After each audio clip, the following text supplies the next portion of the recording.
Welcome. Welcome. My name is Sue Gaskell Barlow, and it's an absolute pleasure to have you here on my YouTube Live. And what do I do? Qualifications, I'm a life coach, and that begins. Then I'm an author. I have qualifications on so many subjects, and those are the bits of paper. The biggest qualification I believe any of us can achieve is to learn our life lessons and to learn from experience. So, my topic today is about living our lives in denial in order to survive. And I wonder how many of you actually know of that and understand that we actually do that. Before I go into my talk, it's really nice to know that if you wish to and you come and join me whilst I'm doing the live, then you can write a little comment and I'll just keep an eye on that. And if nobody does join me, that's okay. What I ask you to do is subscribe and ring the bell. And that means that then you have access to hundreds of free videos. Most of them are quite short on here. And today I've elected to do a little bit longer live.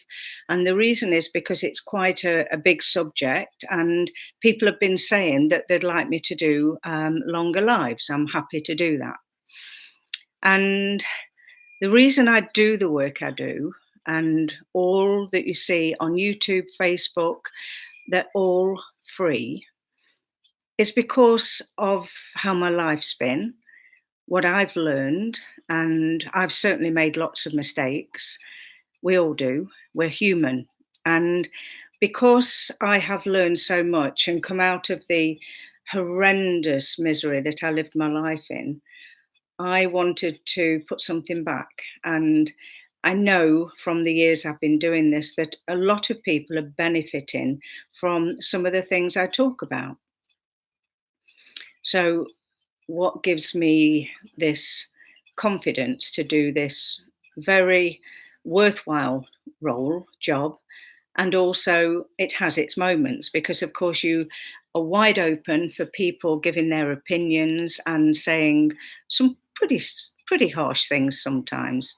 And one of 11 children, I can handle that. And having been brought up in my mind, I was brought up with a background 24-hour chatterbox saying that I had irrational guilt, I had irrational fear, and in a huge inferiority complex, creating low self-esteem, no self-esteem.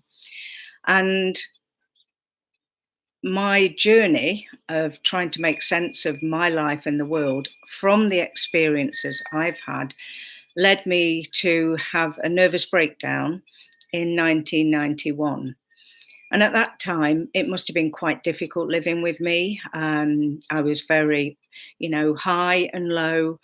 If I was scared, then I'd come out fighting. If I was feeling guilty, I'd just wear myself out and everyone around me because I didn't know how to handle it. And feeling inferior after having a huge double cross in a very successful business, I just walked around in a deep depression for the best part of a year, which, you know, nobody does that because they want to, and you don't want to live your life miserable. And depression is something that you might feel a bit distressed, a bit depressed sometimes. The dark hole, the dark dog of depression, though, is something entirely different. And I was so low that I didn't want to live. I didn't want to die. I just wanted the pain to stop, the emotional pain, the psychological pain. And I felt so neglected inside. And of course, I was neglected because I was so riddled with guilt that everything must be my fault. And if I wasn't able to find it was somebody else's fault, then it was always my fault anyway.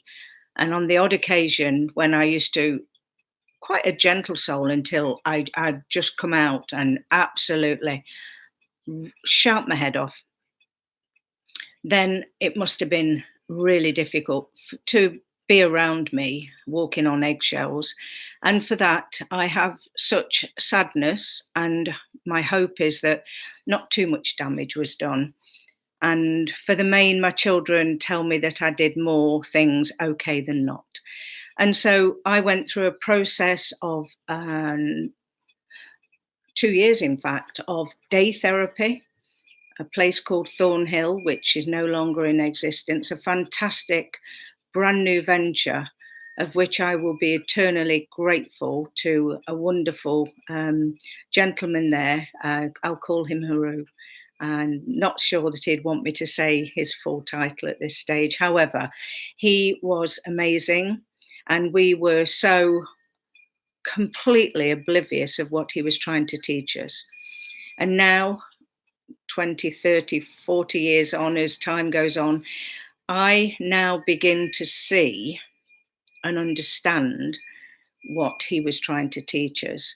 And so, if for no other reason, because I've learned so much, I want to do some of the work that he started out to do, which was to help people by supporting them and to guide them as they came to terms and owned how they felt. And that's what this talks about. It's about how we go around wearing masks almost, in denial, because that's the only way we can survive. It's like a bodyguard inside.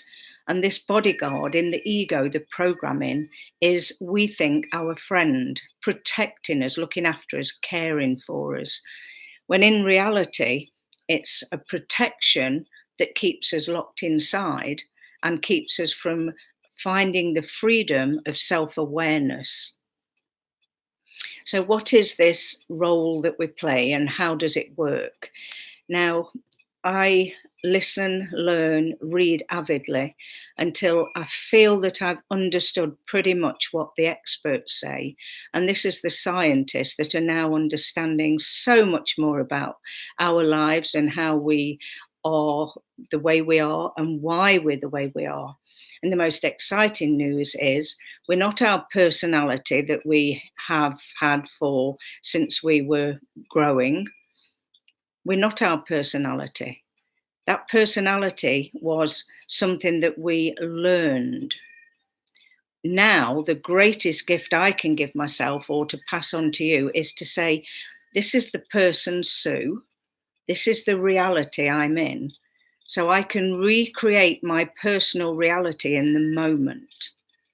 And the personality that I used to have and the mindset and the way of coping that I had were so bizarre. It's like I am, in fact, a different person. It sort of works like this: the fight, flight, and freeze. An animal grazing on grass, an antelope, say, and a lion comes along. Alerted to danger, the antelope will run, releasing an adrenaline, which is needed to fear, let's get going, and creates all sorts of chemical responses within the animal.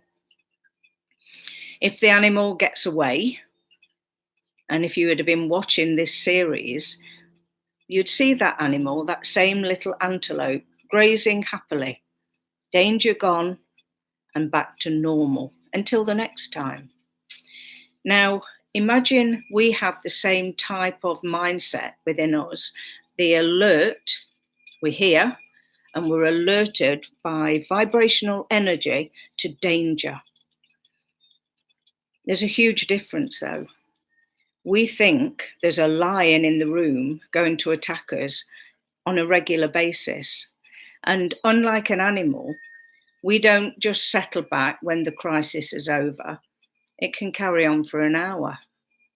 And so we're constantly in that mode of fear. And so with that comes all sorts of illnesses, blood pressure, strokes, all of the things that you would be able to think about, and an anxiety, a fear-based reality, which we feed into. Only, unlike an animal that really is, it's a life or death, with us, we can be really, really in that state of anxiety, sheer adrenaline flow. And all that's happened is somebody has said something we didn't like, or the phone's wrong, and you were just going out and you come back and it's the bank saying, you need to come in, there's a problem. And we instantly go into, most of us, into this fear, and the adrenaline starts pumping and the anxiety begins.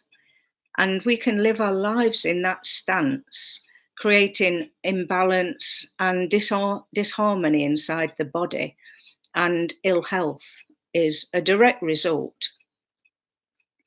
Some people freeze. For instance, I can remember when I was at school and I'd asked the teacher something, and I'd be told to be quiet or to not be silly or whatever. And I can remember vividly putting my hand up and saying, could I go to the toilet? And I was told I could wait until it was time to go. And of course, my little bladder didn't know that I could wait. So I was getting anxious and anxious and anxious. And in the end, I wasn't able to concentrate on anything. I was like frozen, trying not to wet my little pants. And in the end, I had to put my hand up again and say, I need to go to the toilet. I have to go. I have to go. And the anxiety in me and this fear was horrendous. Anyway, I was told I could begrudgingly go to the loo.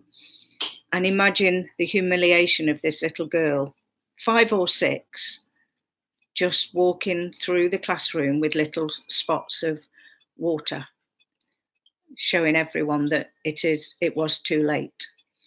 And so those are just a few of the things that I can relate to and say, so I'd freeze and I'd be so focused on trying not to want to go to the toilet, that I'd have a mental block and I wouldn't be able to listen to what the teacher was saying. And that led me to, as an adult, that when it came to doing exams, I was so scared that I just had a mental block. And it took me right through to the last 10 years and doing all sorts of courses and not taking the exams out of fear. And it took me, I've got so many things that I know without the qualification to back it up. And so then you've got the fight, where somebody says something and you come out fighting. It's a knee-jerk reaction. And so none of those things are helpful. And what's great news is that you can relearn a new way of being, because you can recognize, once it's explained, hopefully enough for you to understand, then you can actually change that. Because we were really great pupils when we were little. We were fantastic pupils, and we were taught all sorts of things that weren't helpful. And that means that we were taught things that the teachers, our parents, our peers, our siblings, they taught us what they knew, or they did things because they wanted to have their own way. And so we were manipulated. So there's no blame. There's just something to understand. So if we were such great pupils, what we need to do is begin to unlearn some of the ways we do things and relearn a new way of talking to ourselves. And so for me, what I find really helpful is the traffic lights. So I remind myself that I know I'm in survival mode. I'm not in adult. I'm in the survival mode of the child, or I'm in the programming of the parent. One is because I'm going to be ready to attack. The child is ready to run, and the adult needs to stop. Now, in order to do this, we have to know we're in denial, that this is actually what's happening.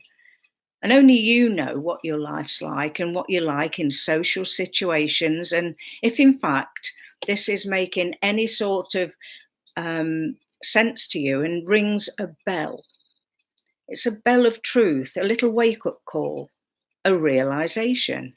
And realizations are the most wonderful things you can have. So if you find that this makes sense to you, that yes, you really do have an anxiety based lifestyle, that you do get anxious, usually over nothing at all, you could maybe see the connection.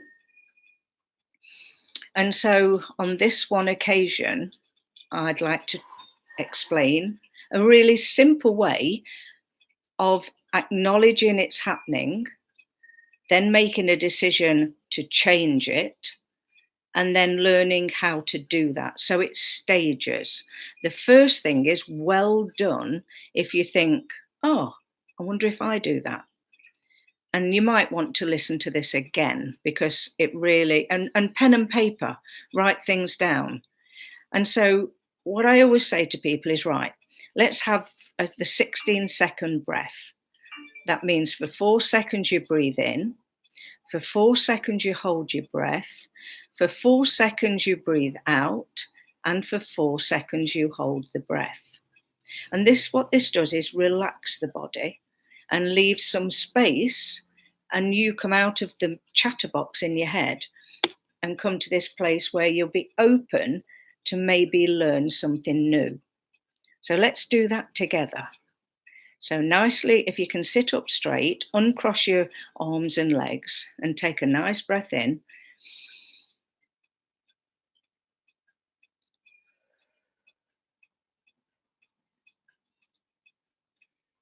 Now, I hope you notice that I didn't go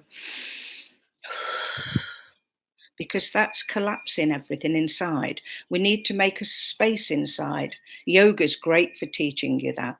So you take this breath and you focus on the breathing.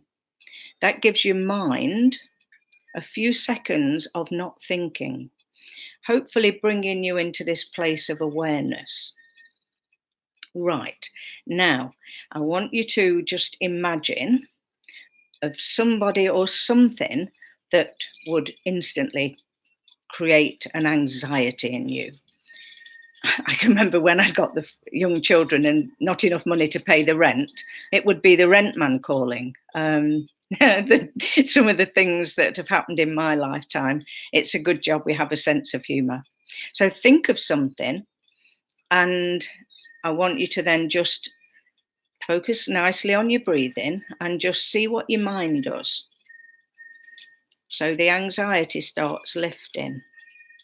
And on a scale of 1 to 10, 1 is you're just feeling okay.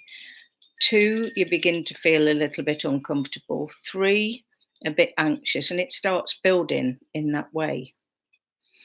And so this is on a scale of 1 to 10, this is the adrenaline starting building, releasing this chemical response as though to prepare yourself for an imminent attack. Now, there's all fancy names for it. I don't do fancy, I just do normal, ordinary, everyday language. And so if you can begin to think about this and think about how often you feel yourself getting anxious, you might start getting a headache because the body's on alert all the time. And it's really not healthy. And like I say, the great news is that you can change it. And you have to do your homework. You have to want to do this. So you think of a time and then you watch yourself getting anxious. And then you feel this pounding in the middle of your chest and you feel your cheeks can go bright red or you can get a headache. And then the more that happens, the more you breathe very shallowly and the more you're releasing this adrenaline rush. And you're not able to use it because it's not healthy. So when you find you do that, this is a doctor's tip, it's quite simple, a paper bag over your mouth and breathe into that, and that'll bring your anxiety down quite quickly. And then like I say, think about all the times that you know that you get anxious. And as you notice that you're getting anxious, ask yourself, how old do I feel? How old do I feel? It's a really, really important question. And these are the steps you need to go through. And once you've got the idea and you think, well, actually, yes, I get anxious in social situations. I get anxious if people are looking at me. I get anxious if I'm asked to do something. That's because in the past you had an experience that created the anxiety and the fear, and a really big fear. And like the equivalent of you were going to be in trouble or there was something really bad going to happen. And fear of the unknown is what so many people live their lives in, and they don't need to. You really can change that. And here we are. And I want you to think of, once you've got the idea and you think, yes, I do get anxious, I do get distressed, and maybe you're more distressed than depressed, which is a really good thing to find out about yourself, because you don't then need to go on antidepressants if you can learn to handle your own stress. Stress, fear, they're just words to cover whatever you feel comfortable with. Okay, now I want you to imagine that there's traffic lights in front of us, and there's a situation coming up that you feel uncomfortable, this feeling of being uncomfortable, and you begin to feel a bit anxious. Okay, now think of traffic lights. Stop. Now do the breath. And of course, you're not in the car at this stage. This is a visual thing. So think of stop. Before you start getting anxious, do this 16-second breath.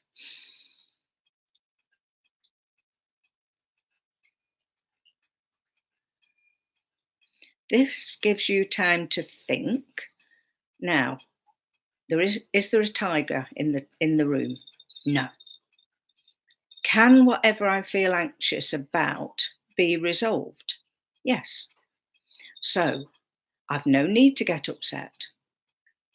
And then you can go about your day without doing that ebb and flow of anxiety and that tiger in your room, that lion in the room. And slowly and surely, you will feel the difference. It's great to practice with friends. It's great to practice anything, because without practice, people listen to my talks and they say, oh, Sue, you make so much sense. And I do, because common sense comes from logic and reasoning. And because I no longer feel anxious and scared all the time, because I've reprogrammed myself and I understand it, and I think of something nice, and I think there is a solution, and I befriend myself. I tell myself, well done, it's okay. And of course, fear is there for a reason. And some things we have to be healthily aware of: the elements, the sea, the road when we're going out in our car. And so, if you can begin to get a feel of what I'm hopefully putting over to you, then you don't have to live your life anxious. You don't have to be scared because of one thing that happened when you were little. Maybe that fear has created a phobia in you, and you now have put that onto, we project onto, I'm scared of going on a plane. I'm scared of this, I'm scared of that. Coming from an experience when you were little that you haven't outgrown and understood, because it's still there and you still have that fearful, something awful is going to happen response. And like I say, that adrenaline rush, if we're on that constant high alert, is going to create all sorts of illnesses as we get older. And we don't want that. We want to be healthier. We want to be more content in who we are. So you can relearn how to create pretty much everything that's happening in your body. And today I've been talking about the fear. And so look at this, revisit it, write things down, and watch yourself and say, that's true, and see if you get this high colour, if you get anxious, if you feel scared. And if you're going for a driving test or if you're going for an exam, does your mind become a mental block? And that's because you've gone into an old programming, something that happened back there, and it's triggering off the here and now. And you don't need to do that. Just focus on the fact that, yes, this is an exam. And of course, there's a natural anxiety momentarily because it's new. And then you do your breathing and say, this is okay. I'm here to learn, or I know that I have learned, and I can listen logically. I don't need to go into the fear, fight and flight or freeze. And you remember your breathing. And if you're the sort of person that when you feel threatened and you are in denial of all that I've said, because you're trying to protect yourself and your bodyguard inside's doing just that, you're thinking it's your friend, and it isn't. Your friend is when you learn to befriend yourself and love yourself and have some compassion for how hard it is if you live in this anxiety continually. And so once you begin to understand that, you become your own best friend. And this fear-based reality is 24/7 our chatterbox, along with everything else we're saying. And you can have guilt as another programming. You can have feeling inferior. And that's why you've learned to be in denial, because you don't want to feel those feelings. So you protect yourself. And if anybody comes near and you feel threatened, then you'll come out and you'll be the one that will attack them before they attack you. Because our fear it feels as though it's real, when in reality, it's something we've learned to do and we can unlearn. And this is what I would say for the last few minutes before I finish this live. And that is, if you feel irrational guilt and you don't know why, if you always feel inferior, inadequate, and deep down that's true, and if you feel scared and anxious all the time, then that's because that was given to you when you were a young child. And as much as you think that's me, got to accept me as I am, it isn't you. That's just something you've elected to do in order to protect yourself. And we keep building these walls and using these roles so that people will never see how vulnerable we are, how scared we are. So men, of course, they would never own this. So they come out fighting a lot. Women, they're allowed to be hurt and they get protected. Well, how great would it be if you can do those things for yourself? And so therefore relationships are such that you can have someone care for you, not take care of you as though you were a child. And this is what we're trying to achieve. The child in us, the feel inside, the parent in us, which is the programming from childhood, our conditioning. The child and the parent need to become one, and we become an adult, unless we're poorly. And then, of course, it's lovely that someone will take care of us, and vice versa. And then you go back to being an adult. All the rest is learned behavior, learned feelings that are creating a fear, an unrealistic lifestyle, and stopping you finding your true potential. Well, I hope this has been of some benefit to any one person who watches it.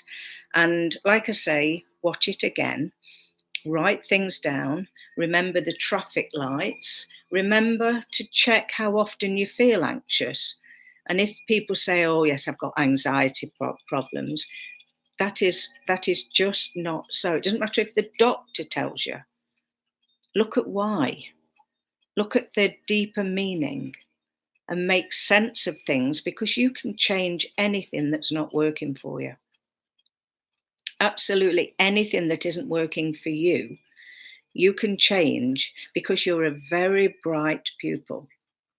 Bottom line, with any problems we have, for each and every one of us, is we don't feel good enough. And we're trading into a pack of lies because we're in denial of the truth. And the truth is, you are an amazing person with a beautiful heart, and that your behavior is not who you are, and you can change it anytime you choose. Hope you do that. Hope you remember you matter. And this is Sue Gaskell Barlow on Sue's University of Life, asking you to subscribe and ring the bell. Get your friends to join, and maybe go to the website, which is on here, and see what else there is on offer. Bye for now.